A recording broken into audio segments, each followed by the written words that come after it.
Hello viewers, আসসালামু আলাইকুম। আমি তামিম মাহমুদ। আপনাদের দেখছেন আমার ইউটিউব চ্যানেল বা ফেসবুক পেজ থেকে।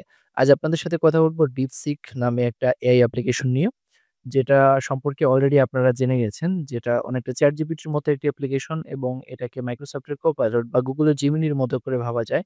তবে DeepSeek একটু ভিন্ন ধরনের একটা অ্যাপ্লিকেশন। আমি যেটা দেখেছি আ অল্প একটু ইউজ করেছি, খুব বেশি না।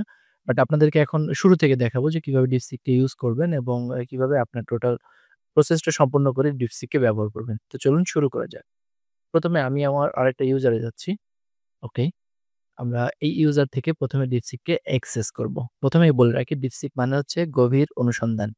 তো আমরা DeepSeek এ চলে গেলাম এবং DeepSeek এর ১ম যে অপশনটা শো করছে ওয়েবসাইটটা সেখানে আমরা চলে আসলাম।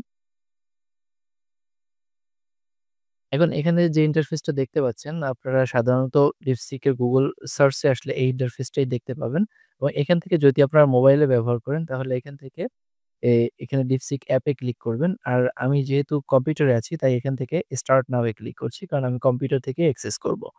এখন এখানে দেখতে পাচ্ছেন যে ফোন নাম্বার এবং পাসওয়ার্ড দিয়ে লগইন করতে বলা হচ্ছে। বাট আমি যেটা করব সেটা হলো সাইন আপ এবং সাইন আপ অপশনে ক্লিক করছি। তো এখান থেকে ১ম এ আমাকে ইমেইল অ্যাড্রেস দিতে হবে, পাসওয়ার্ড দিতে হবে এবং একটি ভেরিফিকেশন কোড আমার মেইলে চলে যাবে। তো আমি ১ম এ আমার মেইলটা দিয়ে দিচ্ছি। এখানে একটা পাসওয়ার্ড দিয়ে দিচ্ছি। ওকে, আমি একটা স্ট্রং পাসওয়ার্ড দিয়ে দিলাম। এখন এখান থেকে সেন্ড কোড এ ক্লিক করছি। আচ্ছা, এখন আমি আমার মেইলে চলে যাচ্ছি। হ্যাঁ, আমাদের নতুন কোডটাকে আমরা কপি করি। নতুন কোডটাকে পেস্ট করে সাইন আপ করি। ইয়াহ! আমাদের সাইন আপ ডান এবং আমাদের এখানে ব্রাউজার সিস্টেমে এটাকে সেভ করে রাখলাম। সেভ। আচ্ছা। তো আমরা হচ্ছে DeepSeek এর হোম ইন্টারফেসে চলে আসছি। এখন আমরা জাস্ট তাকে হ্যালো দেই। এখন তাকে আমরা একটা মেসেজ করি। সিম্পলি একটা মেসেজ করি যে, "ডু ইউ নো ChatGPT?"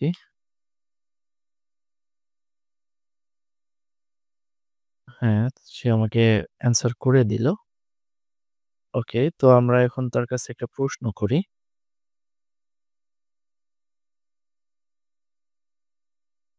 তো দেখতে পাচ্ছেন আমি তাকে প্রশ্ন করেছিলাম যে, "how many token you catch at a time?" মানে আমরা যে প্রশ্নগুলা করি সেগুলা কিন্তু টোকেনের ভিত্তিতে অ্যান্সার দেওয়া হয়।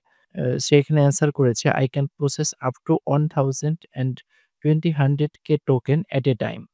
অর্থাৎ সে কিন্তু একটা সময়ের ভেতরেই ১,২৮,০০০ টোকেনকে প্রসেস করতেছে। তো আমি এই সেম কোয়েশ্চেনটাই কিন্তু ChatGPT কে করেছিলাম যে, সে কতগুলা টোকেন একটা টাইম প্রসেস করতে পারে। তো সে বলেছিল অনলি ৮,০০০ টোকেন একটা টাইম প্রসেস করতে পারে। এবং সে এখানে এটাও বলেছিলাম তারপরে যে কে সবথেকে বেশি টোকেন প্রসেস করতেছে।